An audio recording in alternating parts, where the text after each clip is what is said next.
नमस्कार, आप देख रहे हैं सत्ता की परख। उत्तर प्रदेश में बीजेपी के घटते ग्राफ से आला कमान खासा परेशान है। मोदी योगी के डबल इंजन की सरकार को जनता ने लोकसभा चुनाव में नकार दिया।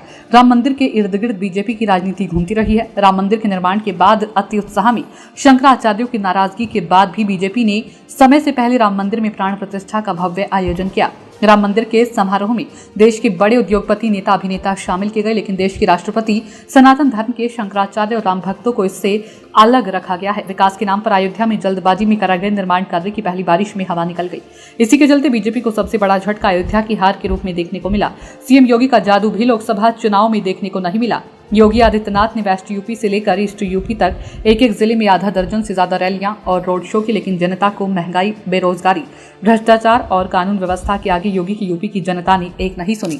यूपी में चुनाव आने वाले समय में उत्तर प्रदेश के 10 विधानसभा क्षेत्रों में उपचुनाव होने हैं। एक तरफ बीजेपी के सामने खुद को बेहतर प्रदर्शन करने को दोबारा साबित करने की चुनौती है, तो वहीं अखिलेश राहुल को एक बार फिर साबित करने का मौका मिलेगा। 10 विधानसभा क्षेत्रों में अयोध्या की मिल्कीपुर और अखिलेश यादव की करहल विधानसभा क्षेत्र को जीतने की चुनौती है। लोकसभा चुनाव में हार पर सवाल उठने लगे हैं कि यूपी के लिए योग कितने उपयोगी हैं। बीजेपी के लिए यह करो या मरो की स्थिति है। योगी आदित्यनाथ संगठन से लगातार समन्वय बना रहे हैं। सवाल तो यह उठ रहा है कि बीजेपी के लिए योगी कितने उपयोगी इन उपचुनाव में बेहतर साबित होंगे। यूपी में 2014 में बीजेपी ने लोकसभा की 71 सीटें जीती थी। 2019 में 67 सीट रह गई तथा 2024 में 33 पर ही सिमट गई। इस प्रकार यूपी विधानसभा के चुनाव में बीजेपी ने 2017 में 312 सीटें जीती थी, लेकिन 2022 में 255 सीट जीत पाई। साथ ही बीजेपी के वोट का प्रतिशत भी कम हुआ है। यूपी के जिन 10 सीटों पर उपचुनाव होना है उनमें करहल, मिल्कीपुर, सीतामऊ, कुंदरकी, गाजियाबाद, फूलपुर, मंझवा, कटहरी, खैर और मीरापुर विधानसभा सीट शामिल है। इनमें से 5 सीटें समाजवादी पार्टी के पास थी, 3 बीजेपी और एक रालोद व संजय निषाद की पार्टी के पास थी। लोकसभा चुनाव में बीजेपी, सपा, रालोद व निषाद समाज पार्टी सहित कई दलों ने अपने अपने मौजूदा विधायकों को सांसदी का चुनाव लड़ने का मौका दिया था।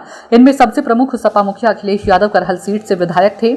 उन्होंने कन्नौज लोकसभा सीट से चुनाव लड़ा और रिकॉर्ड मतों से जीत दर्ज की थी। इसके बाद अखिलेश यादव ने करहल विधानसभा सदस्य से इस्तीफा दे दिया था। अयोध्या से सपा सांसद अवधेश प्रसाद के जीतने से मिल्कीपुर विधानसभा सीट और सपा विधायक लालजी वर्मा के अम्बेडकर नगर से सांसद बनने के बाद कटहरी सीट और कुंदरकी विधानसभा सीट से विधायक जियाउर रहमान वर्ग के सांसद चुने जाने पर उपचुनाव होना है। कानपुर की सीतामऊ सीट से सपा विधायक इरफान सोलंकी को सजा होने के बाद सदस्यता जाने के बाद विधानसभा सीट पर उपचुनाव होगा। इस तरह कुल 10 सीटों में से 5 सीटों पर समाजवादी पार्टी का कब्जा है, जिन पर उपचुनाव होना है। इसके अलावा बाकी बची 5 सीटों में से बीजेपी के 3 और निषाद पार्टी व आरएलडी का एक विधायक सांसद बना है।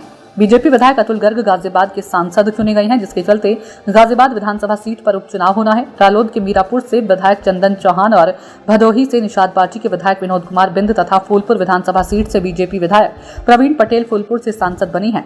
ऐसे में फूलपुर भदोही विधानसभा सीट भी रिक्त हुई है, तो वहीं योगी सरकार में राज्य मंत्री अनूप प्रधान वाल्मीकि हाथरस लोकसभा सीट से सांसद चुने गए हैं। अनूप वाल्मीकि खैर सीट से विधायक थे। यूपी में एक बार फिर बीजेपी के लिए अपनी स्थिति सुधारने का मौका है, एनडीए को साधते हुए आगे बढ़ने का मौका है, लेकिन रालोद के द्वारा 3 और निषाद समाज पार्टी के द्वारा 2 सीटों की मांग की जा रही है। ऐसी स्थिति में बीजेपी के लिए अपने सहयोगियों को साधने की भी स्थिति का सामना करना होगा। यूपी में 2027 में विधानसभा चुनावों के लिए लगभग 2.5 साल का समय है। सियासी जानकारों का कहना है कि देश की राजनीति का द्वार उत्तर प्रदेश को कहा जाता है। समाजवादी पार्टी ने 1 दशक बाद जिस तरह लोकसभा चुनावों में अपना परचम लहराया और कांग्रेस ने बेहतर प्रदर्शन किया, उसके बाद से यूपी लगातार सियासत के केंद्र में है। यूपी की जमीन से लगातार दिल्ली के निशाने साधे जा रहे हैं। वहीं इस चुनाव में सबसे खराब प्रदर्शन करने के लिए बहुजन समाज पार्टी यूपी की राजनीति से अलग थलग पड़ गई है। सत्ता की परख के लिए अवधेश कुमार सिंह की रिपोर्ट।